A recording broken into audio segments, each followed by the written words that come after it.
Glória a Jesus. Glória a Deus. A paz do Senhor mais uma vez, meus irmãos. Aproveitar que vocês estão de pé. Evangelho de João, capítulo 15.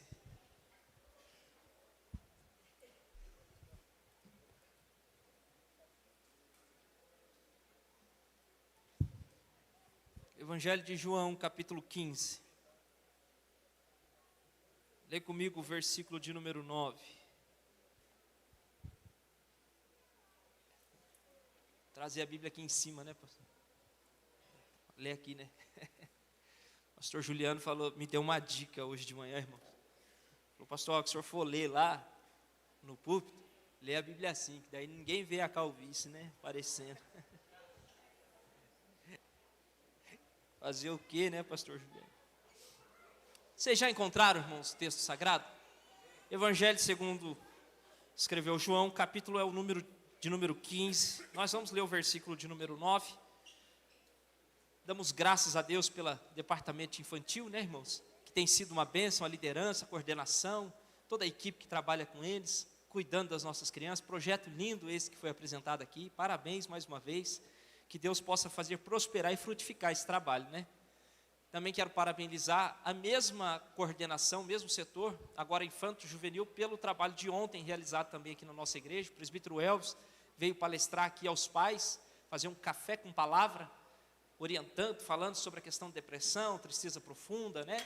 E foi uma noite muito proveitosa, foi muito bom estar com os nossos irmãos. E mais uma vez eu parabenizo o departamento aí de infanto juvenil, que tem se lançado, se esforçado para cuidar das nossas crianças, juniores e adolescentes. Você já achou aí, irmão? Amém? Se você não achou, está na tela. Se não tiver na tela, Escola Bíblica Dominical, hein? Pelo amor de Deus. Todo domingo de manhã, 9 horas, já aproveitar para fazer o merchan, né, pastor? Lá na Escola Alceu Mainardi. Hoje foi benção. Diz assim o versículo de número 9, do texto que nós acabamos de citar. Como o Pai me amou, também eu vos amei a vós. Permanecei no meu amor. Somente o verso 9, por enquanto. Vamos ler de novo? Como o Pai me amou, também eu vos amei a vós. Permanecei no meu amor. Eu queria que você repetisse comigo só a parte B do versículo, ou seja, a partir da palavra permanecei ali. Você pode ler junto comigo esse texto? A contagem de 3, 1, 2, 3. Permanecei no meu amor. Pai querido, queremos te louvar e te engrandecer por essa noite. Na verdade, não só por essa noite, mas por todo esse dia. Porque o Senhor tem sido abençoador, mais uma vez, a nós. O Senhor tem dado da tua graça, o Senhor tem dado da tua alegria. E foi um domingo maravilhoso, Senhor. Estudamos a tua palavra, adoramos o teu nome, sentimos a tua presença. Saímos da escola bíblica renovados e cheios do Senhor. E outras coisas fizemos durante o dia, estivemos em família, em paz, em bonança, em tranquilidade, debaixo da tua presença. E agora nos reunimos aqui, Senhor, para continuar te louvando e te engrandecendo, porque o Senhor é digno de receber toda adoração e louvor. E estamos, ó Deus, à disposição para ouvir a tua voz. A mim que cabe, Senhor, a responsabilidade de ser este porta-voz. Eu lhe peço, me ajuda, Espírito Santo. Me ajuda, me dando agilidade de raciocínio, me fazendo lembrar, e de forma que eu não te atrapalhe a falar com a tua igreja. Assim, ó Deus, nós oramos a ti, em nome de Jesus. Amém. Os irmãos podem se assentar.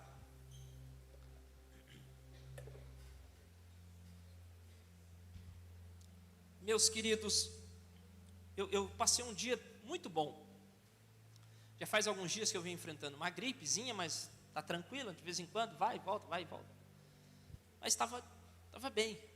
Mas foi chegar aqui, irmão, a garganta começou a fechar. Fechar de uma forma que eu virei ali para o pastor José e falei, pastor, me socorre, vai lá buscar uma pastilha. E a gente fez uso daquela pastilha ali para podermos termos voz para falar. E Deus tem dado graça, graças a Deus já está melhor aqui, pastor Oséias. E obrigado pela ajuda, viu? Mas, como eu disse para os irmãos, ontem à tarde, pensando naquilo que estaríamos fazendo aqui hoje à noite, que é cultuando ao Senhor, eu já vinha sentindo uma certa, um certo mover do Espírito Santo para esse momento da palavra em específico. dentro do meu coração.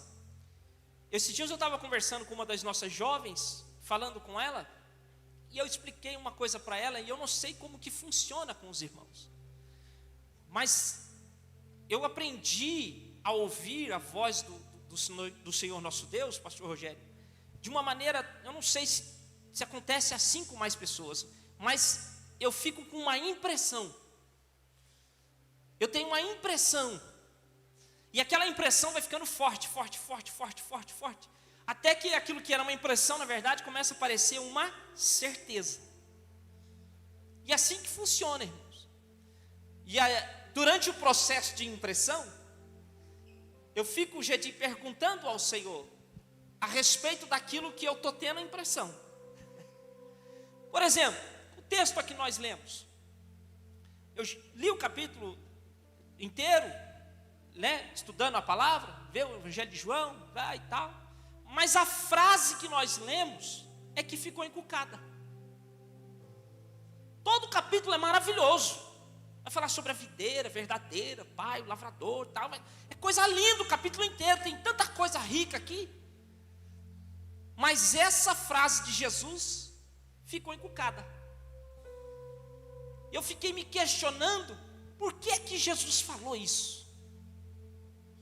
Por que é que Jesus não disse como se fosse assim, olha, se der, se tiver condições, procure. Não. Observem que a fala é num tom de ordenança. É numa sentença de ordenança, dizendo, permanecei no meu amor. Não é sugestivo. Não é indicativo, pastor Braz. É num tom imperativo. Mas a questão que me chamou mais me chamou mais a atenção foi o fato de que, como que se faz isso? Ou por que ele disse isso? Porque veja bem, irmãos, a palavra de Deus diz que o Senhor Deus foi quem nos amou. E aí aqui a gente vê ele falando assim, olha, permanecei no meu amor. É mais ou menos assim, no que diz respeito à parte de Deus, eu entendo com essa fala de Jesus, esse raciocínio. Está feito, eu já te amo. Agora, no que diz respeito à sua parte, permanece no meu amor. A parte de permanecer no meu amor é responsabilidade sua, não é minha. Mesmo que nós vamos ver que para essa sentença, para essa ordenança, ele dá condições, ele dá viabilidade, mas a responsabilidade é minha e sua.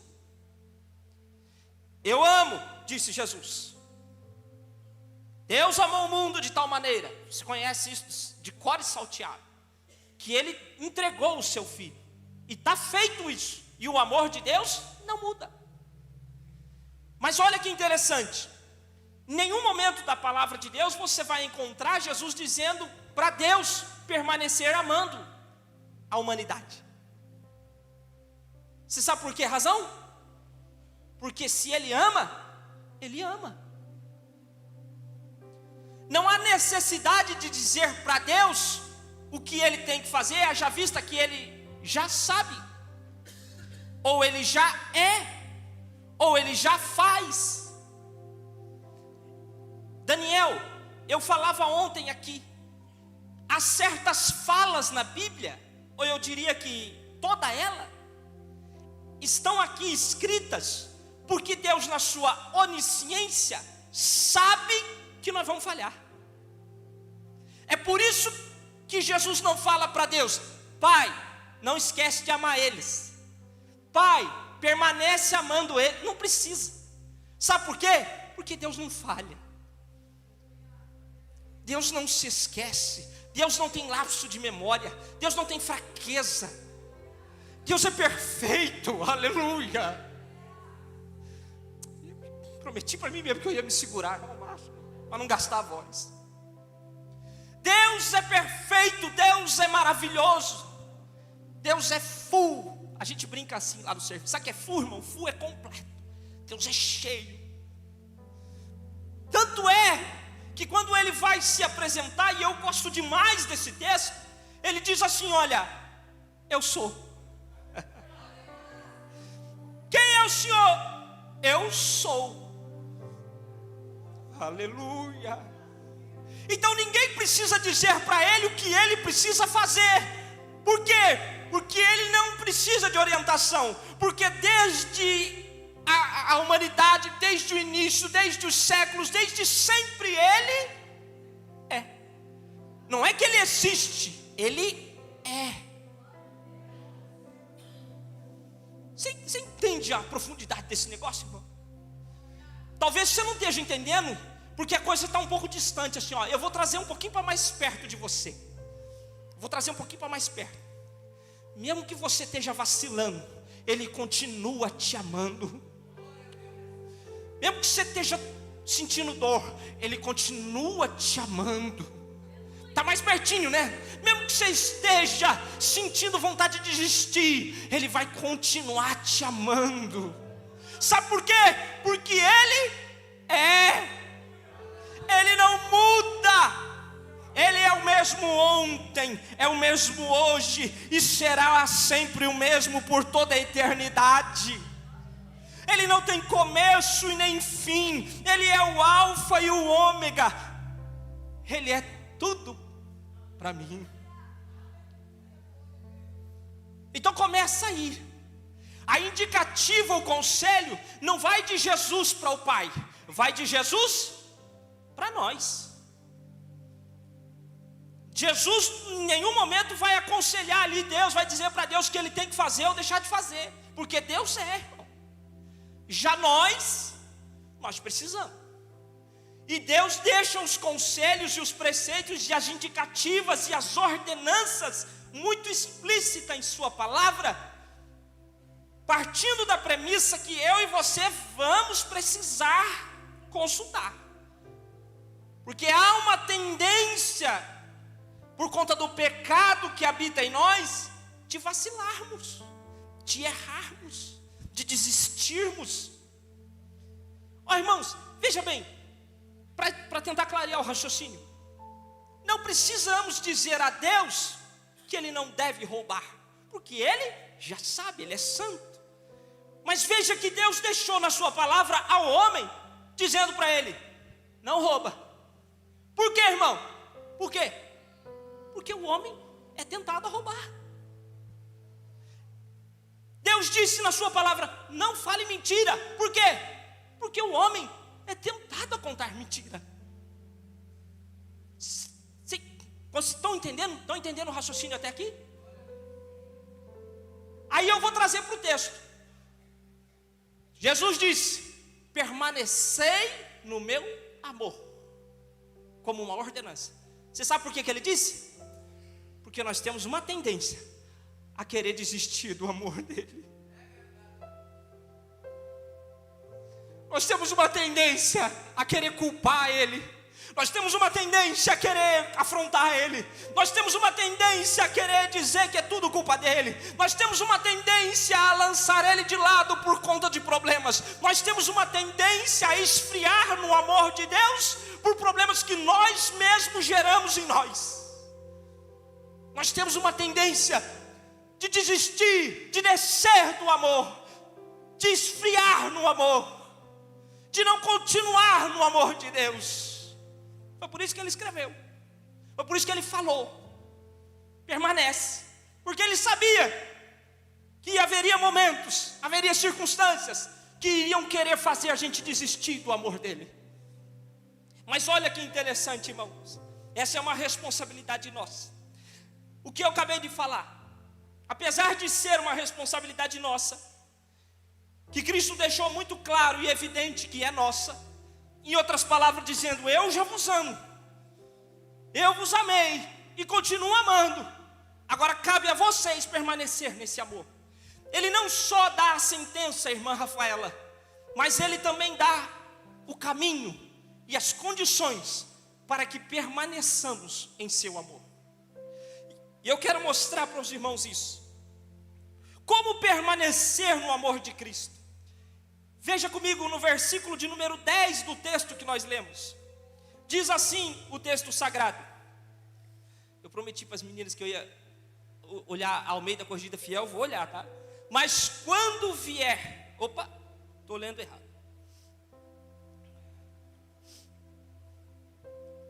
Verso 10. Se guardardes os meus mandamentos, permanecereis no meu amor. Pegou? Ele disse, olha assim, ó, permanecei no meu amor. Ele ordena. Beleza? Tranquilo? Tranquilo. Aí ele diz, como que é que a gente vai fazer isso? Porque alguém poderia ter perguntado, mas peraí, como que eu faço para me permanecer no amor de Cristo? Aí ele dá a resposta, quando vocês guardarem os meus mandamentos, então permanecereis no meu amor. Aí a receita, irmão. Quando você e eu fazemos aquilo que Jesus nos mandou fazer, e quando nós não fazemos aquilo que Ele falou para não fazer, nós estamos guardando os mandamentos, estamos permanecendo em seu amor, estamos conservando as nossas vidas no amor de Deus. Mas vamos mais à frente, olha só que interessante, o mandamento dele é que amemos como Ele nos amou, ou seja, o segredo de permanecer no amor é amar. O segredo de continuar na salvação, o segredo de continuar na presença de Deus, o segredo de continuar desfrutando das benesses do amor de Deus, o segredo de continuar desfrutando do amor de Deus, sabe qual é? Amar uns aos outros. E olha que ele estabelece um padrão. Ele não é simplesmente amar do jeito que a gente acha que a gente deve amar. Eu amo quando está tudo bem, quando não está bem, eu não está. Ele estabelece um padrão. Olha o texto aí, irmãos. Olha o que o texto vai dizer. O texto diz assim, olha, como eu vos amei, eu espero que vocês amem uns aos outros. Tem um padrão, não é de qualquer forma. A pergunta que eu faço é, como foi que Jesus nos amou? Como foi? Como foi? Como foi? Ele deu? Ele amou-nos a tal ponto de que Ele entregou a sua vida para morrer no meu e no seu lugar. E Ele próprio afirma, dizendo que não há amor maior do que este, com que Ele nos amou. E Ele diz para mim e para você, assim como eu vos amei, amai uns aos outros. Se nós cumprirmos este mandamento, cumprimos tudo o que Ele ensina. Ele mesmo falou isso. Quando a gente ama o Senhor nosso Deus de toda a nossa alma, de todo o nosso entendimento, com toda a nossa força, e amamos o nosso próximo como a nós mesmos, o que é que está acontecendo? Estamos cumprindo os mandamentos de Deus. E cumprir os mandamentos dele significa estar no seu amor, desfrutar do seu amor. Eu queria fazer um checklist com os irmãos. Vamos comigo lá no livro de 1 Coríntios, no capítulo de número 13. Porque a forma como eu acabei de falar, que ele nos amou de uma forma um tanto assim extraordinária, que ele morreu por mim, ele entregou a sua vida por mim e por você. Mas aqui no livro da carta aos Coríntios, na primeira carta, no capítulo de número 13, a partir do versículo de número 4, nós vamos enxergar um detalhamento desse amor com que ele nos amou. Nós vamos observar os detalhes desse amor. E aí eu queria te convidar, aleluia, aleluia. E eu estou falando isso porque foi desse jeito que Jesus tratou comigo. Eu queria convidar você a fazer um checklist. Você sabe o que é um checklist? Eu vou falar uma lista e aí você vai checando assim, opa, está feito. Aqui não está feito.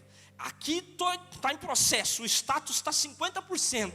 Na fábrica a gente tinha um negócio chamado housekeeping, arrumando a casa. Em outras fábricas existe o 5S, e outros sistemas de organização e arrumação existem por várias empresas. E o housekeeping, que eu era um dos coordenadores, inclusive lá, a gente tinha lá o status, o processo.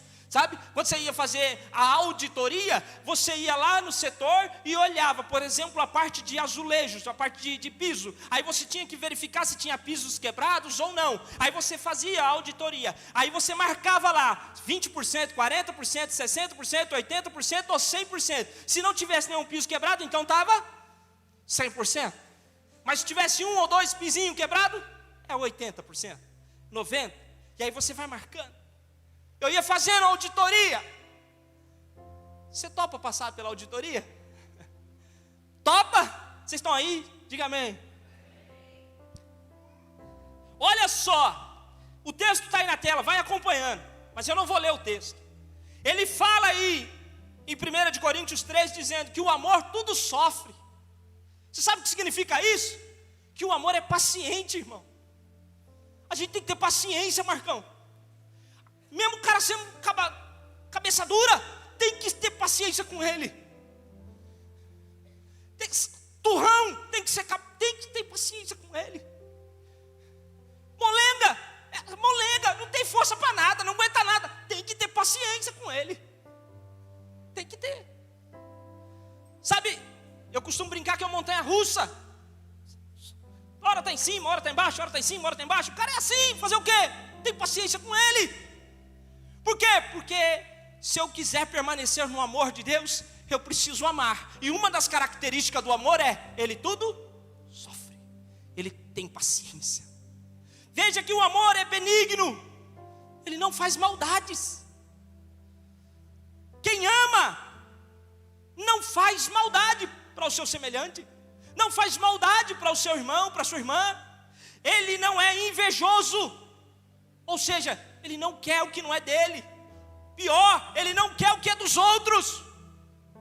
Pastor, para com isso. Aqui na igreja todo mundo é tranquilo, é santo. Tem ninguém com inveja aqui não. Se fosse assim não estaria escrito. Se fosse assim Jesus não tinha dito para nós: não sejam invejosos. Se todos nós aqui fôssemos top de linha, não estaria escrito, não estaria recomendado para nós não sermos invejosos. O amor não é leviano. Você sabe o que é leviano, irmão? É aquela pessoa que não leva nada a sério, é debochador. Ele tira sarro com a cara de todo mundo. Ele faz deboche com a cara de todo mundo. Irmão, é diferente. Uma coisa é você brincar com alguém que você tem aproximação, que você tem. Outra coisa é o debochador. É a pessoa que trata o outro com desdém, como se ele fosse inferior, humilhando. Não, o amor não faz isso. Quem ama não faz isso. O amor não é soberbo, ou seja, ele não se acha melhor que os outros. Nós somos todos filhos de Deus. Uma coisa que eu aprendi com o pastor Juliano, e é uma verdade, irmão. Nós tudo vamos para o mesmo céu. Você não vai chegar lá primeiro que eu, e eu não vou chegar na sua frente. Como brincou o presbítero Elvis aqui ontem, o máximo que dá para tentar é orar, falar para Deus montar um condomínio para nós morar mais ou menos junto. E é uma brincadeira, tá, irmão? Não vai levar a sério isso. O que eu estou querendo dizer para você é que você não é maior que eu não sou maior que você. Nós somos iguais diante de Deus. Nós somos amados dele. Nós vamos para o mesmo destino. O amor não é indecente. Ele respeita. Ele mantém a postura. Não sai mostrando ou fazendo vergonha. Quem ama não faz vergonha. Não faz vergonha. Quem ama não desrespeita. Vou fazer um exemplo aqui hoje, aconteceu hoje. Alguém chegou e sentou um pouquinho mais para trás. Eu fui lá cumprimentar e abracei e falei: fica mais à frente, meu querido. Não, pastor, aqui é meu lugar. Eu falei: não, seu lugar é mais à frente. Sabe o que é isso, irmão? É respeito. Está cumprindo a palavra de Deus. O amor não é egoísta. Sabe quem é egoísta, né? É aquele que pensa só nele mesmo. Não, o amor ele pensa. Quem ama de verdade, segundo a palavra de Deus, como Cristo nos amou, ele pensa no seu semelhante. Ele pensa nos outros. Ele não come se não tiver todo mundo na mesa. Sabia? Não come, espera. Lá no serviço a gente tem muito disso. Hora da janta, se o cabo começar a comer antes, fica todo mundo olhando para ele e fala: está acontecendo? Está vindo deserto, rapaz?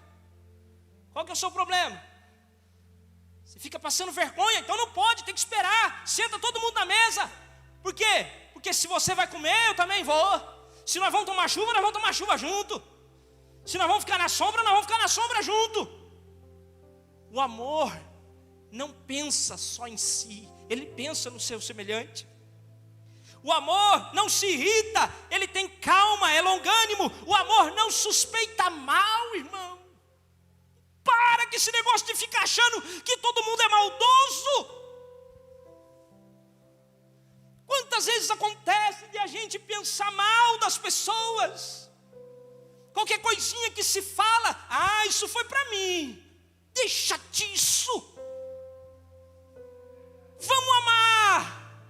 Porque quem ama não fica suspeitando maldade. Não fica suspeitando: está falando para mim, está fazendo para mim, aí que não sei o quê. Para com isso. Fomos chamados a amar de verdade.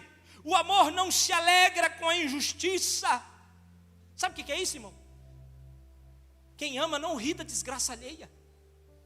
Não acha graça na desgraça alheia. Mas ele se alegra com a verdade, ou seja, ele não pactua com a mentira. Ele tudo sofre, ou seja, não desiste.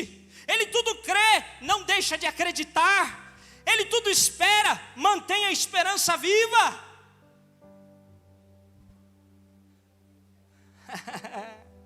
Aleluia.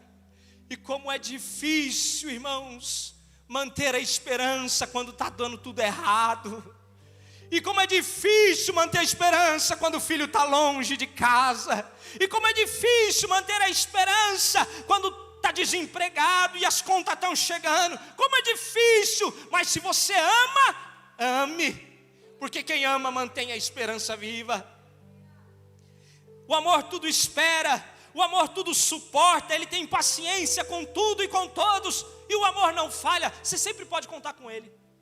Irmão, quem ama, você pode ligar para ele qualquer hora, qualquer dia, em qualquer circunstância, ele sempre vai estar à disposição. Ele nunca vai dizer não para você. No máximo ele vai dizer: filhão, eu não posso ir agora, mas eu estou mandando alguém aí. Alguém vai te socorrer, eu vou ligar para alguém, e se mobiliza, ele faz, ele dá um jeito, porque quem ama, está sempre à disposição. Ele não falha, ele não vacila. E aí, como é que foi o resultado? Está tudo preenchido? Está tudo 100%? Ou teve alguns aí que falhou? Meu irmão, seria uma utopia achar que nós estaríamos 100% em tudo. Você acha que não pegou em mim também? Claro que pega. Tem coisa que a gente tem que olhar e falar assim: fazer o quê? Tem que melhorar. Me dá graça, Jesus. Porque eu preciso amar um pouquinho mais. Eu preciso ter um pouquinho mais de paciência. Aleluia. Eu preciso um pouquinho mais de esperança, Senhor. Oh, Jesus, me ajuda, tira esses pensamentos da minha cabeça de achar que eles estão falando mal de mim. Me ajuda a andar, Senhor, em amor. Meus irmãos, as consequências da queda do amor. 1 Coríntios vai falar. Veja comigo o capítulo 13 ainda, o versículo 1 ao 3. Ele diz: falar em línguas, ainda que eu falasse a língua dos anjos e dos homens. Irmão, presta atenção no que o apóstolo Paulo escreveu aí. Ainda que eu falasse as línguas dos homens e dos anjos, e não tivesse amor, olha só como que ele compara. Seria como o metal que soa, ou como o sino que tine, só faz barulho. Não serve para nada. É só barulho. É só um barulho, não tem utilidade nenhuma. Pode até ter dom profético, se não tiver em amor, não adianta nada. Pode até ter o dom da fé, se não tiver amor, não adianta nada. E a fé pode ser grande. Mandar um monte sair daqui, se pôr no meio do mar, fazer grandes coisas por meio da fé. Se não tiver amor, de nada serve. Está escrito. fazer sacrifícios, dar esmolas à vontade, tudo isso sem amor é inútil, é vão, é vazio. Agora tem uma questão, irmãos. Volta comigo para João, no capítulo de número 15. Aqui é onde a coisa fica apertada. Quem não ama está vivendo um problema muito sério. Quem não está conseguindo cumprir, quem não está vivendo dessa forma, quem não está amando, está com um problema muito sério. Olha comigo o capítulo 15 mesmo. Olha comigo o versículo 1 até o versículo 8. O que está escrito lá? Está falando lá da videira verdadeira, que Jesus é a videira, Pai é o lavrador, nós somos os ramos, fomos enxertados na videira para que demos fruto, a fim de que o nosso fruto permaneça. Mas aquele ramo que não der fruto, o que ele vai fazer? Ele vai cortar, vai lançar fora, vai secar e depois vai ser lançado no fogo. É no mesmo texto que ele está falando sobre o amor. É sério isso, irmão. O risco de quem está fora do amor, de quem não permanece no amor, é um risco altíssimo. Você é inteligente, você já entendeu? Perceba, aonde é que o fruto dá, irmão? É no tronco ou é no ramo? É no ramo. Prestou atenção? Nós fomos enxertados na videira para frutificar. E aí ele entra no versículo 9, depois que ele fala sobre a videira verdadeira, depois que ele fala sobre tudo isso que eu falei, aí ele entra no versículo 9, dizendo: olha, vocês precisam, assim como eu vos amei, amar uns aos outros e permanecer no meu amor. Vocês precisam frutificar. E qual é o fruto de quem está na videira? Qual é o fruto de quem está naquele que é a fonte de amor? Amor. Árvore de figo não dá limão, dá figo. Limoeiro não dá figo, dá limão. Se estamos enxertados em Cristo, então o nosso fruto tem que ser amor. Deve ser amar. Não tem como ser diferente. O mesmo princípio se aplica aqui. O mesmíssimo princípio. Nada muda. Só que aonde é que está o risco? Se não estamos frutificando o amor, o que é que vai acontecer? O que o lavrador faz? Ele corta, lança fora, seca e depois será lançado no fogo. É um risco muito grande que eu acho que não vale a pena correr. É um risco muito grande que eu acho que não vale a pena correr, porque está colocando tudo a perder. Está tudo a perder. Toda a eternidade estar a perder. E eu quero concluir aqui. A minha proposta era ser rápido nessa palavra. Eu quero caminhar para o final dizendo para você o seguinte: viver em amor, permanecer no amor, é amar. E Jesus ele faz um outro apontamento muito importante. Tem um objetivo muito bacana da parte de Deus em nós permanecermos no amor, amando. Sabe qual é? Alegria. Veja comigo o versículo de número 11. Estas coisas vos tenho dito para que a minha alegria permaneça em vós. E não só isso, para que a vossa alegria seja completa. Eu tenho visto, irmãos, pessoas desistir do evangelho porque esfriaram no amor. Pessoas que deixaram a alegria de lado. Pessoas que não perderam a alegria da salvação. Sabe o que é que aconteceu com elas? Elas deixaram de amar. Elas foram dando ouvidos. Elas foram se apegando a mágoas. Foi se apegando a suspeitas más. Elas foram se apegando a rancores. Elas perderam as esperanças. Elas não amaram conforme as Sagradas Escrituras disse que era para amar. E aí foi caindo, foi esfriando, e vem entrando a iniquidade, porque a palavra de Deus diz que por se multiplicar a iniquidade, o amor de muitos vai esfriar, e ela vai esfriando, esfriando, e a alegria vai indo embora. Aí começa o mundo a ser mais atrativo. Parece que a alegria do mundo é mais interessante, o mundo é mais legal, o mundo é mais da hora, as baladas é mais da hora, as festas são mais legais, as drogas têm uma vibe doida, legal, chique, os carros e isso e aquilo começam a encher os olhos. Sabe o que está acontecendo? Está esfriando, está perdendo a alegria da salvação e não está percebendo, e a salvação está escapando, está indo. Mas ainda dá tempo de ser enxertado de novo. Quero convidar você a se colocar de pé, pedir para o grupo de louvor já se colocar, apóstolos, Lecão. Permanecer no amor de Cristo gera alegria. Você entende o que é que acontece, irmãos?